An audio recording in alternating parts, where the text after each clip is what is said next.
Fortune and Strife features subjects which can be uncomfortable for a general audience, such as the use of drugs and alcohol, poor treatment of people of different classes or cultures, adult situations, psychological trauma, deprivation, survival, natural disasters, and violence. Listener discretion advised. In addition, these next few episodes of the show contain cultural and historical content based upon the peoples of Asia and the Far East. We are coming at this from a place of respect and genuine interest and a love of these cultures, places, and history. We may not get it 100% right all the time, and we ask you to bear with us and give us the benefit of the doubt, and we would let us know when we get it wrong. We want to be an ally in dispelling Orientalism that has affected the Asian and Middle Eastern communities around the world.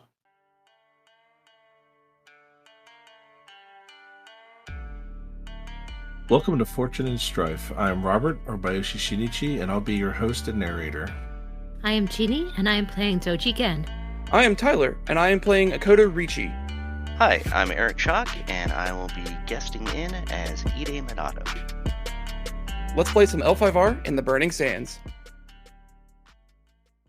The samurai of the unicorn are gathered together in low light as the evening draws in on Alzuira.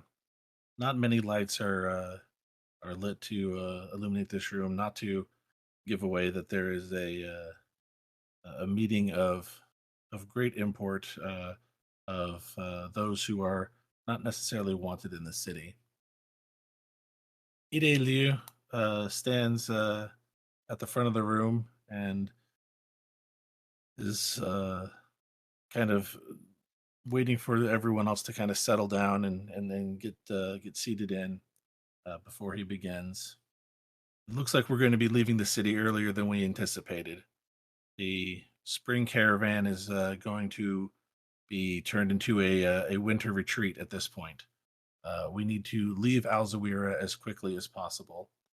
The Rokugani allies that we have found in the city, the crane, the lion, and the fox, have they've taken the life of the Caliph's favorite, with Alfara dead. Everyone with any bit of Rokugani ancestry or appearance, whether they are or not, is now suspect. So we need to leave. We're going to gather up what we can, liquidate whatever we can, and whatever we can't is unfortunately going to have to be left behind. We're going to travel as quickly and lightly as we can. We're probably only going to get a few wagons out, so only pack what or set up whatever is attainable now, and pretty much unload the rest. Anything that is of high value and low weight and bulk will be prioritized over anything else that is, the opposite. We have a few agents. You might notice that Marquisa and Fukan are not with us. They are right now moving against the Emir. They are infiltrating his abode to go ahead and secure what evidence the crane and the lion and the fox have uncovered for us. Whatever they claim that we have defied the will of the nameless prophet, and their excuses for a war against not just the Ayuchi and their practices, but the unicorn and possibly even Rokugan as a whole. This is something that is quickly spiraling out of control and beyond our means. We need to leave as quickly as possible. If I haven't already made that clear to you, let's just reinforce that again. The Emir is looking to wage war upon the unicorn and direct the entire forces of the Caliphate. And if anyone knows the immense power that an empire of the multiple nations that the Caliph has collected, or the Caliphate has collected over the years, it's us. So let's be about it, people. I want to make sure that we are scheduled to go in as few days as possible. Quicker you can handle these things, the better. Again, whatever isn't of importance or uh, attainable, it gets left behind, and we'll just have to chalk it up to price of doing business in Alzawira. We know how that goes sometimes. All right, that's it, people. And with that, he claps his hands, and the different cliques and groups within the unicorn's small pocket of people here get together and start to discuss what they need to uh, what deals they need to make, what they can try to pick up or make use of. Minato, uh, where do we find you? Where do we find Ide Minato, and kind of what's going through his mind at this moment after Liu's comments? Opportunity. That's that's what's going through Minato's mind right now. This isn't great news. It messes up a whole heap of plans, but things are moving right now, and if you are fast enough to keep pace with them, you can come out ahead. All right. So, what's one of the first opportunities that he's thinking of? As he breaks us up, the first thing that he wants to do is sort of make a beeline to Ide Liu, because I actually have an idea on something that we can do on our way out of here. Excellent.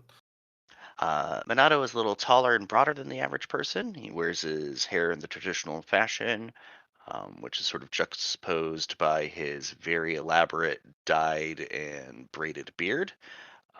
He dresses very flamboyantly, but the way his clothes hang on his body, it's obvious that he's lost some weight lately and has not been eating as well as he has in the past. He's in his mid 20s. He still has his future ahead of him, but he seems to be burdened with a bunch of anxiety and doubts lately. That being said, he is a very ambitious person and does not really get bogged down or sort of thwarted by bad turns of events. He always tries to see things as an opportunity. Yeah, you have to wait a moment as Anjing is talking with Liu, and you pick up kind of on the conversation of, uh, you know, um, so is it? Can we do away with the pretense that we are not who we are anymore? Can I assign katana and otaku livery to my shiotome? And Lou is like, holds up his hand in the classic Ide pacemaking pose, and is like, not just yet. Let us wait to reveal that play until we are ready to leave the city. Until then, I would try to keep up as close as appearances as you can. If anything, try to keep yourselves as covered and unassuming as possible. And you can see that Anjing is a little let down by this. She's ready to take on to uh, the field of battle and lead uh, her battle maidens into a furious charge out of the city, but bows to Ide Lu and his commands, and turns and walks off to make sure that her guards are all organized and keeping a good watch over everyone else. And with that, Lou beckons for you over. Ah, Minato-san, what can I do for you? What do you need? I have a suggestion. Mm-hmm. If I think we should leave nothing behind. Now, don't get me wrong, obviously we can't carry all of it with us, but I have an idea. If our countrymen have brought down the ire of the mirror the way that you say they had, um, us trying to run out as quickly as possible will only imply implication on us and further drag us into this mess that they've made. Uh, what I suggest we do is We claim that we have had some sort of offense with the lodgings that have been given us. We find a new place to stay where we will all consolidate. We will pay this merchant in goods in advance, weeks even, whatever.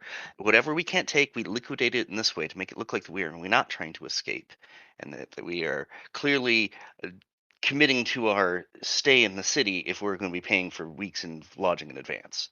It may buy us nothing, but we're leaving this stuff on the side of the road. We may as put it to some use.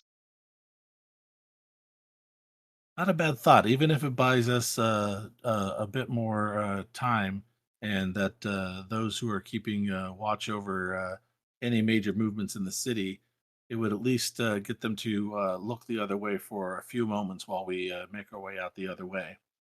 Not bad, Minato-san. Well, what would you need to accomplish this? Uh, uh, what can I give you to provide for this? Obviously, I'm sure your people will conduct an inventory of the wares. Let me know what we cannot take with us, so that way I can begin leveraging it off on one of the hoteliers or inn runners in this town. Of course. And Idilu returns with an attendant, a scribe with a great sheaf of papers and folios with them. This is Tomo. She should help you with whatever you need. She's got a good head for numbers and inventory, and has kept a good record of the things that we have and we need for this trip. Excellent. And sort of, sort of take you said Tomo? Tomo, yes. Tomo and sort of reel her off to the side and sort of go over the plan with her. And it's like, obviously, anything that's too large or too heavy or bulky, we can't bring with us. But anything that's uh, just unnecessary goods. Like if we can only get 3 wagons out, but we have 7 extra axles or wheel, or whatever. You know how these work better than me. But if we could find an inn that also has lots of traffic, they would be more inclined to take these things because they themselves would be a source of customers to come for these goods. It will help us leverage them off. Yes, I think I can come up with those things that you need. She seems incredibly nervous and kind of out of her element to be kind of like put in the middle of all of this. But she starts to go through her folios and sheafs of paper and comes up with a few things. Some of the the larger barrels of preserved foods. I mean, as useful as they would be, they could take up a lot of weight and size. And well, there's also a lot of wasted space between the barrels. It's at least hard to get to. So we could unload a good number of those. Kind of keep it to just fresh water and other things like that. And I would also say some of the bulkier items, like the bolts of fabric and other thing. She kind of lists a couple other things here and there that you might be able to unload and set up on the side of new lodgings. And yeah, you've got what you think is Uh, a more than enough to make it look like what you want to have transpire here. Seeing and sensing her sort of weakness and timidity, Manana's going to kind of hyper her up a bit, and it's like, no need to be nervous. You should be like your brushstroke, so strong and confident. Clearly, you're one who communicates better as a scribe than as through speech. But we each have our skills, and he's basically being like, "Hey, you don't have to be fully confident. Look at how great your work is here." But he's basically just going to be kind of sucking up to her, and then trying to see if like, well, what about?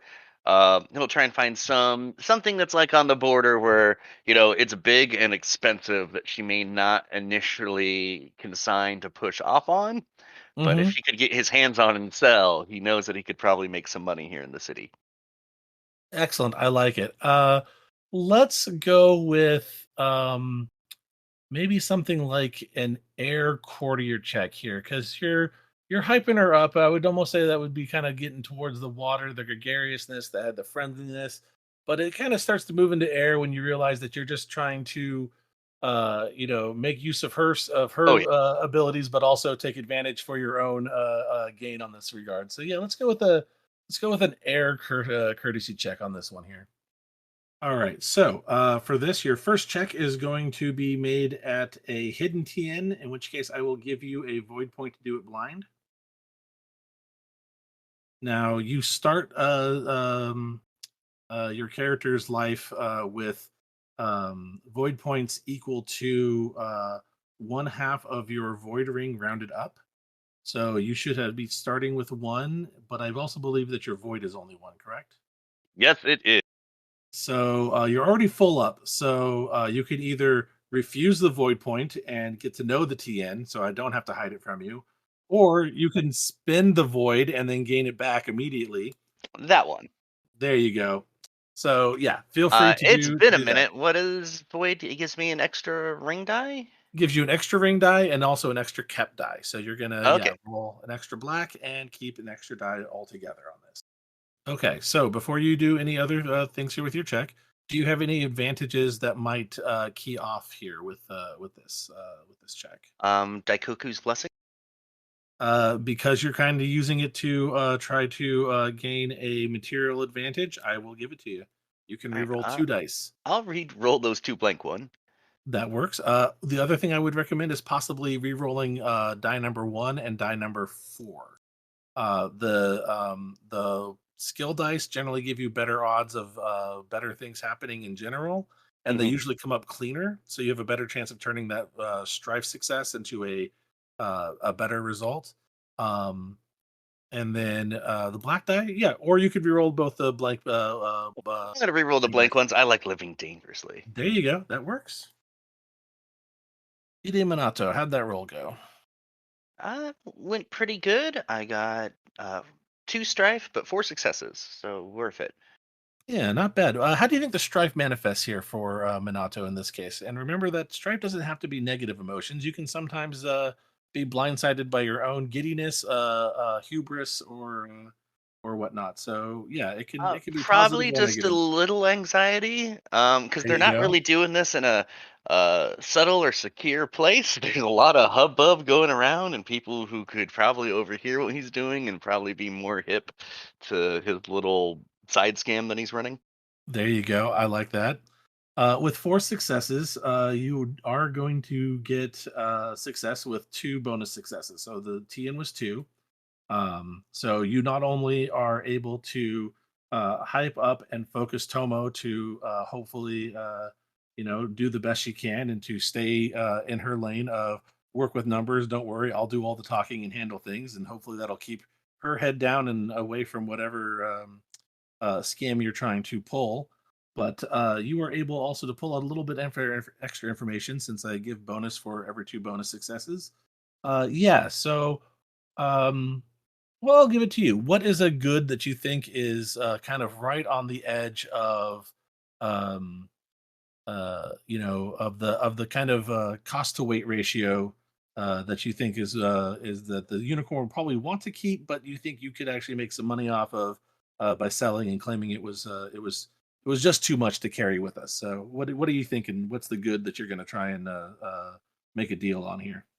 Refresh my memory, but Rokigan does like make porcelain goods, right? Yeah, absolutely. Porcelain Because and that's pottery and ceramics are a big thing. stuff that's kind of bulky to pack. You have to be very safe for it, so it's not great to run away with. But man, is It's it the valuable! delicateness. It's valuable, but it's delicate, and that's the big Hmm. problem. So you wanna work with some sort of, porcelain goods. Yeah, just I because I like can it. see that's something that they would be a little hesitant to cut loose, but you could Yeah. definitely convince people why it might not make the cut. Sounds good. All right. So yeah, you're going to be able to make a side deal with some porcelain goods that you are making. You don't own them. It's owned by the Unicorn Clan here, but it's that or leave it on the side of the road. So oops, I guess I just made some money with it. So we'll work that into a deal as we move on. So yeah, let's go ahead and start off with the whole idea of or implementing your idea. Time to come up with what it is about your lodgings that you are going to object to, and go and tell the proprietor that this is no longer acceptable, and then moving on to find a new set of lodgings. So, what do you think your play is going to be when it comes to meeting with uh, the landlord, as it were, uh, for the unicorn's mission here? Well,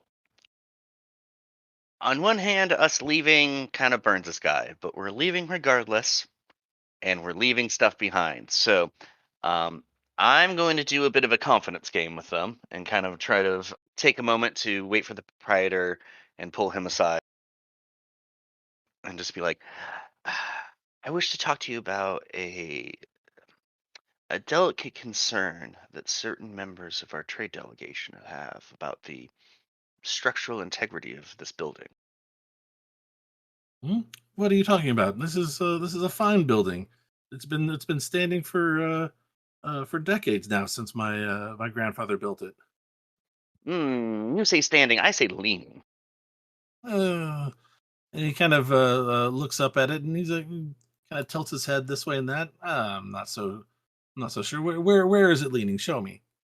And he kind of will uh, kind of go up to various parts of the wall where maybe there's just like a little bit of unevenness in the brick and kind of argue that it's sort of, the building beginning to list and sort of do the uh, magician type trick where he'll be like, "Look, I can even hang off by my own fingers from this." Where he'll kind of use the hem of his kimono as it drapes down to hide that he's really just standing on his tiptoes. Oh, that's excellent. Let's go ahead and I want to say either performance or skullduggery with I think air in this regard, because you're definitely conning this man. Well, that will be the same number of dice. Oh, I'm sorry, I forgot to give you a TN before you rolled. It is TN2. All right, so how did your kind of bit of sleight of hand work with the merchant here? He seemed to buy into it. I believe I've got enough successes, a little strife again, but got an opportunity so I could see into a little bit of their demeanor. They are definitely a shrewd character.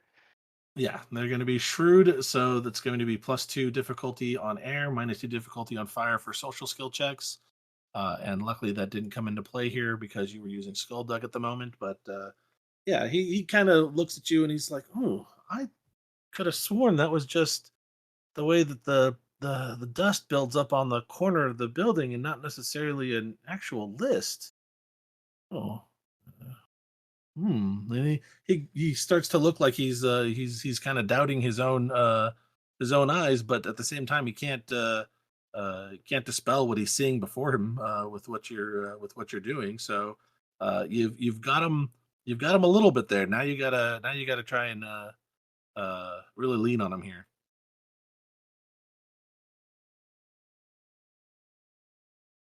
Like, I don't know if you've ever traveled to our land before, but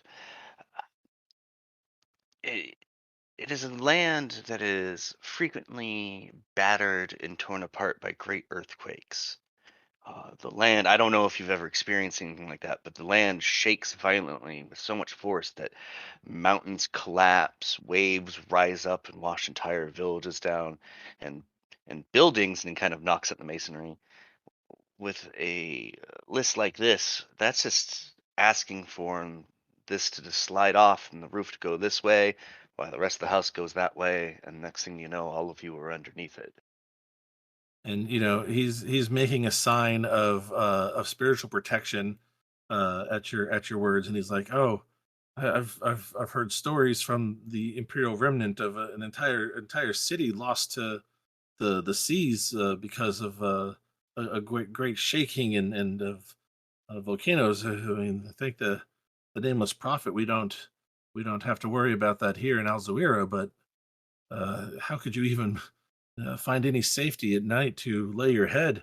If I Exactly. mean, I personally, the reason I wish to speak to you is I don't think this is a concern here. I've never really heard any tales of this happening in the way it does in our land, but I believe you can understand why uh, my countrymen would still have anxiety over seeing something like this. And he kind of starts to nod along with you here, but yeah, let's go ahead and have you make a check to kind of seal this away. Oh well, this is that's the You lead got the up. last line. Here's the sinker. Yeah, Here's the it's sinker. like Okay, we fair are enough. not heartless people. We do not wish to just leave you out, and especially the pall, the sort of insinuation that it might leave on you as someone who is a opens their home to outsiders to have us leave so quickly. We would not wish that stigma to fall on you. So uh, we will be looking for different lodging in the next day or so, but we would wish to assist you in fixing this. It's not that we are departing your home, it's that the unicorn delegation of Rokugan would like to invest in you in this building. It's like, in fact, here, it's like, and he's like, sort of, we'll talk through. It's like, if you were to take this out and not just re-brick it back up, but maybe a window, like this looks over, such and such part of the town. It's like, think of the great views this has. Look at, it's like with a little bit of investment, a little bit of capital. Think of what this building could become. You can almost see uh, the denarii and other coins glittering in his eyes as you mentioned that.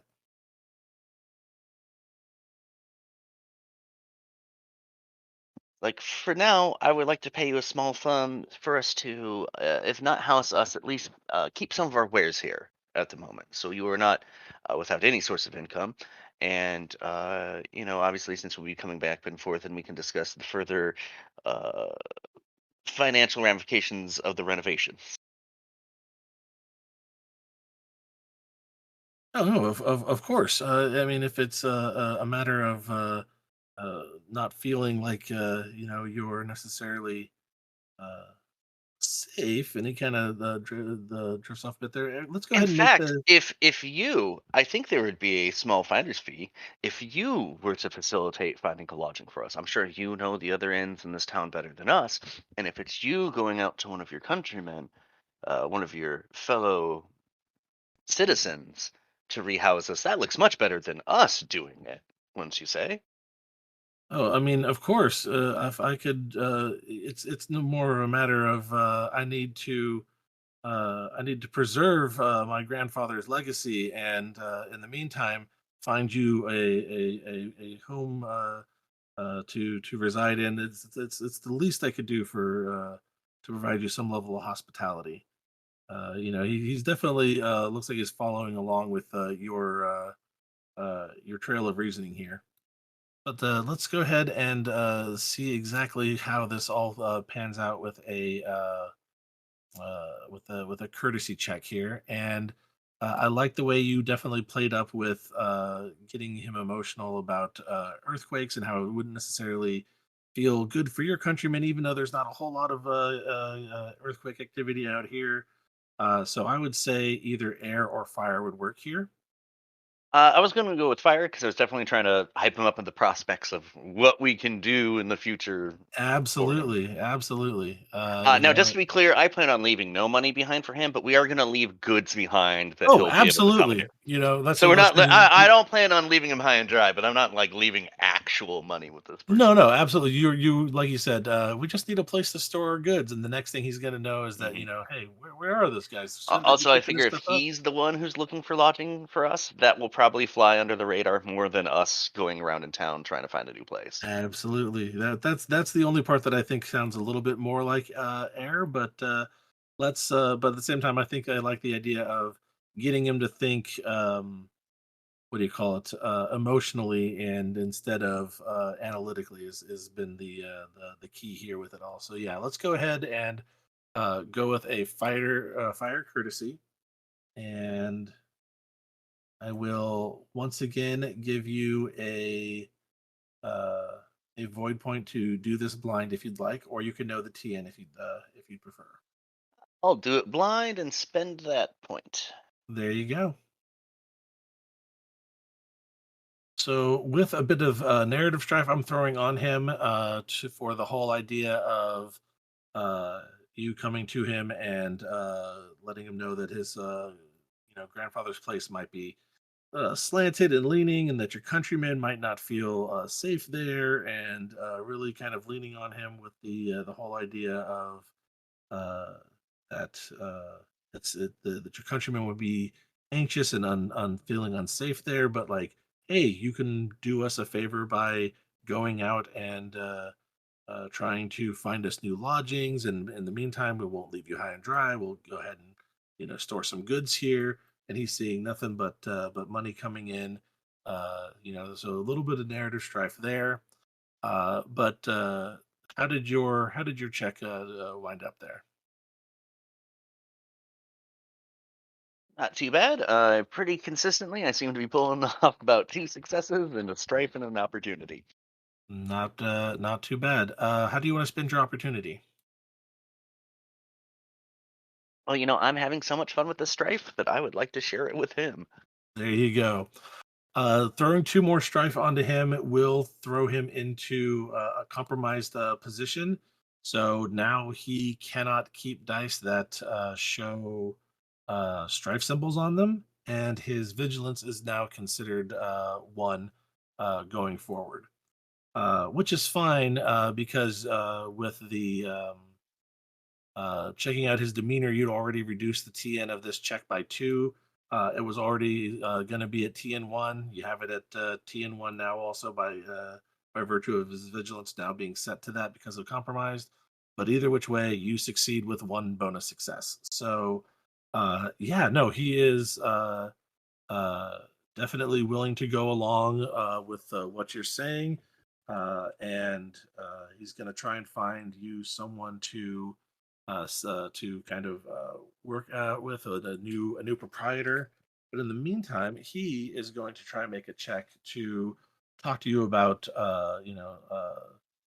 some of these goods. He wants to try and work out a bit of a deal for himself. So he's going to choose an ability of his called an equal exchange, where once per scene as a scheme action, this merchant may offer you a gift in exchange for a small favor. So he's gonna offer you uh, some additional goods if you're able to help him out here. And I'm sorry, I read the technique wrong. It's not that I make the check; that the target must resist this. So, um, let's see here. What will he offer you? So yeah, so he will offer to get you the new lodgings and give you a season's worth of storage if you would consider doing business with him almost yeah, if you would give him kind of preferential treatment, some sort of trade agreement, I think is what he's going to kind of be asking of you. And he wants something that's more than just a kind of handshake, verbal agreement here. He would like to definitely seems to want to set up a much more formal arrangement in the future with things between the two of you. Um, so you must resist with a TN3 courtesy check if you would like to resist it. I kind of would. Yeah. I think I'm gonna go with probably Earth. I'm just gonna, kind of point out that kind of reason with them, just be like, there are limited things that I am allowed to discuss and agree to. That's something that uh, Ide Leo would have to agree to as the actual head of the merchant caravan. I can't really speak for his trade deals and negotiations. I would be able to try and set up a meeting between the two of you, so on and so forth. Excellent. Yeah. So go ahead and make me a TN3 courtesy check. Courtesy Earth. All right. So resisting against his exchange of hey, yeah, you're doing me all these favors and I'm gonna be helping out, but I would really like to set up a much more direct line of future exchange and a trade agreement, much more so than just a wink and a nod. How did Minato do in resisting this? Pretty well actually. I spent some void on this. Just because, due to the debt my lord has saddled me with, that is one of my problems that I have as a character. So him offering me money and goods and trade deals is something I normally kind of can't turn down. But we also can't really stick around to make this materialize or make good on it. Um, so I got 4 successes and an opportunity on it, and again a All little right. strife. And again, just a little bit of strife. How does the how do you spend the opportunity here? I'm going to use this to sort of mitigate some of the consequences for my actions, just because I have a bunch of plates in the air right now. Some of it's a little bit of vaporware, so any potential mitigation to lashback or fallback would not be. Yeah, no, I think spending an Earth opportunity that way is fantastic. So while you are able to turn him down with a bit of reasoning and grounding him back into what is the realm of possibility versus the realm of the infinite, you are able to squarely remind him that there is only so much you can promise and do in this regard. But you'll let Liu know, and in the meantime, let's deal with what we can deal with. And with that, he sets off to go and provide you, or at least talk to a couple of other lodgers who might be able to put you up. In the meantime, that leaves you and Tomo at your kind of residence in the meantime, and what you're going to your next plan of action is here. So, do you just? I mean, is this what it's like when you're out here making your face to face deals? It's not just you know. I have this for sale and I'm offering it for this much, and then they take it. You just, I mean, what all did you just sold him nothing but air and dust. That's not true at all. I gave him a story. Anyone can buy anything almost anywhere. What you want is a good with a tail behind it. And she kind of just looks quizzically, but that's no, that's not what we're selling. We're selling, and she kind of like has a we're selling muslin, and we're selling silks and and figs, and there's what story do you have with those? Well, with those, it's more the story that you could be telling with your friends as you consume them. Paint that sort of picture. What you need to figure out is what the item it isn't what it is on the ledger, it's what it represents. And she like looks at you with the with puzzlement, but also curious interest. In fact, I have an idea, and I will need your assistance with this. But I have a way I think I can turn that fragile porcelain into outrage. And outrage sells. Outrage is one of the hottest commodities. I'm Robert, or Bayoshi Shinichi, your host and narrator, thanking you once again for listening. Remember to catch new episodes every Monday. If you want to catch them early or are looking for more bonus content, please consider becoming a supporting member of the Patreon at patreon.com/courtgames. I am Tyler, and I've been playing Akoto Ricci. You can find me on my personal accounts on Twitter at Churcher Games or on Twitch, also as Churcher Games. You can find the show on the web at courtgamespod.com, on social media platforms such as Facebook and Instagram under Fortune and Strife, and on Twitter at L5RFNS. If you would like to contact us, you can email the show at fortuneandstrife@gmail.com. This is Jeannie, aka Kikita Kaori, and also known as, at least today, Doji Gen. You can find me at my blog at the Winter Garden of the Kikita website, along with helpful materials for the RPG, and also on Twitter at White Veils or on Facebook. If you like, I am also found on the Court Games RPG podcast as a writer for Emerald Legacy, or check out The Table Is Yours for fiction readings of the FFG stories. Hi there, I'm Eric Schock, and I will be guesting as Ide Minato. This has been Fortune and Strife, a Court Games production in association with D20 Radio Network and the Rokugana Historical Society. correctly with the correct amount. D20 Radio, where gamers roll. www.d20radio.com.